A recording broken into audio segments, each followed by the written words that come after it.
Good morning. Thank you so much for hanging with us today. I'm Alexis Govea, alongside Alex, Cox, Justin, and Johnny. Good morning. Good morning.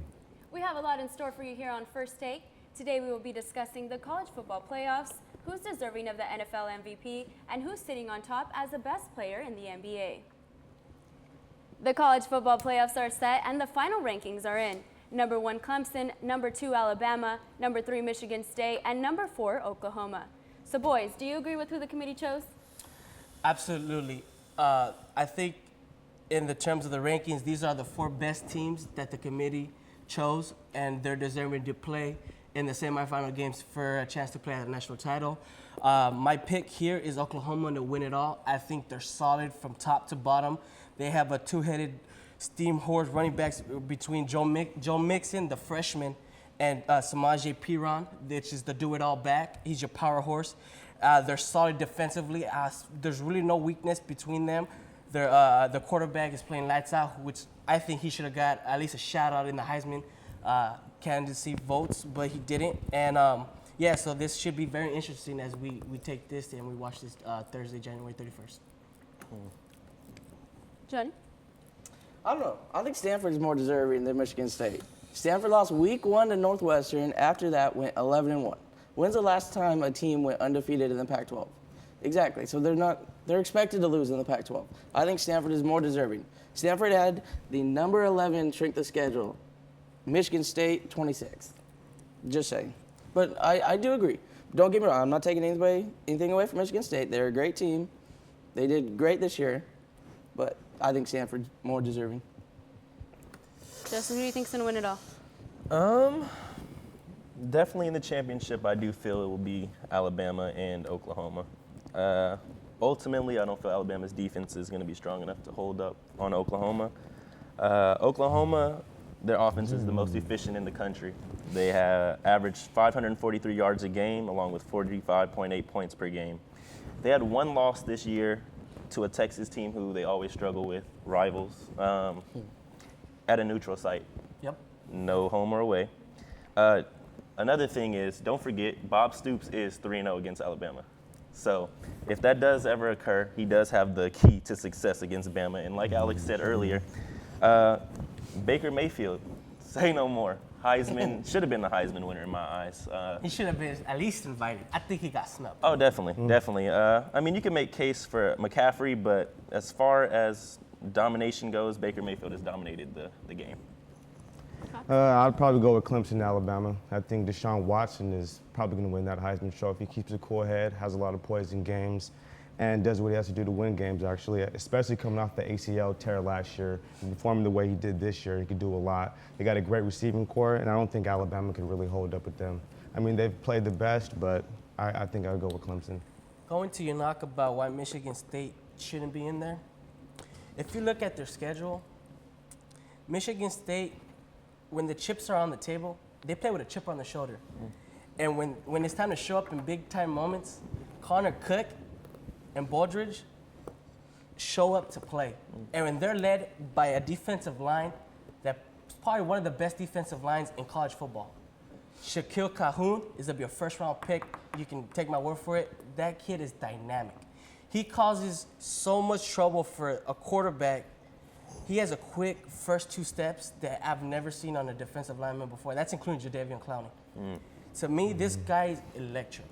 And the reason why Michigan State deserves it, not only did they go and beat the number 1 team at the time in Ohio State, they showed up, backs against their walls, little time left, Connor Cook shows up and beats the undefeated Iowa team. I know their resume is not impressive, but it was one of the 2 remaining undefeated teams left they had in this. Did Iowa play as good as they could, though? They did. They played good. But it was a defensive matchup. It was a defensive game from the start. We saw it. The field goals. I'm just saying it took a last-second TD for Michigan State to get past Iowa. Right, but a win's a win. Don't matter how dirty it is. I think they're the weakest team in the playoffs.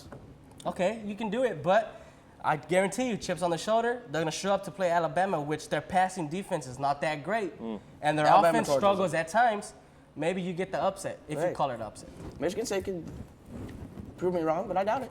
Well, Michigan State will never wow you offensively, but just remember the last time Michigan State and Alabama played, they were blown out 49-7 in 2011 in the Capital One Bowl. There you go. And Nick Saban was still the coach, I believe. So. Exactly. Moving on, the NFL season is coming to a close with only a few games left in the regular season, and the race for the MVP is heating up. So, Johnny, who's it going to be? I know everybody wants me to say Cam Newton.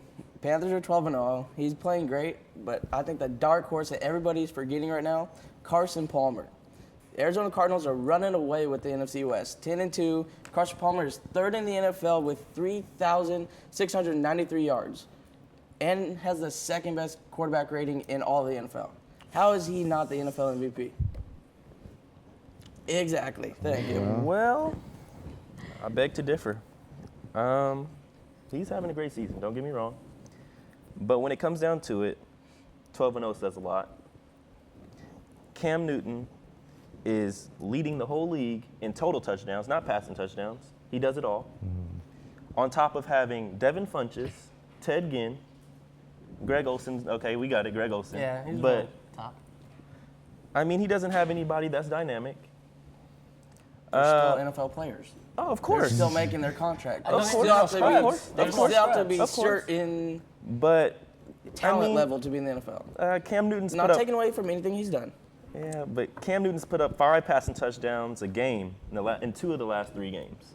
That doesn't happen often. Opponents, just saying. I mean, the Cowboys aren't a slouch on defense. Don't get me wrong. They're having a bad year, but that's on the offensive end. Okay. I'll give you New that. Orleans, yeah, New Orleans is New Orleans on Exactly. defense. But Exactly. But no, don't think about to say that. That's what I'm saying. I don't want to take anything away from Cam Newton. He's playing fantastic, but Hit him with the dab. that's right. So, Cox, what do you have to say? I'll say Adrian Peterson may be the dark horse. 11,000 yards already in 13 games, 8 TDs and 5 yards a pop. That's pretty good, especially coming off the, being the fact that he didn't play a whole season last year. He's in his in his early 30s right now. A running back, you don't really see doing that nowadays. So I think I'll go with AP. He's the workhorse for the team.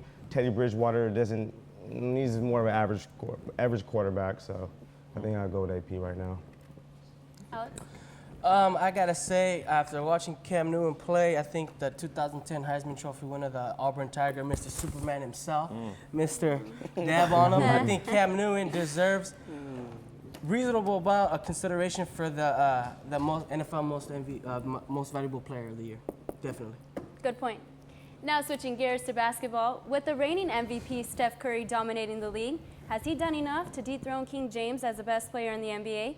Who is the best player in the NBA right now? Cox? 26, 8 and 6, around his career averages. I can't go wrong with LeBron James ever. 14-7 record leading this team. You seen what happened when he sat out the game against Miami the other day. They got blown out. Didn't even look like an actual team on the court.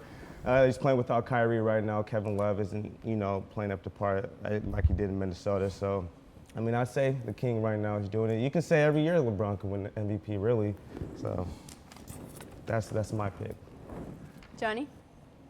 Steph Curry, man, come on.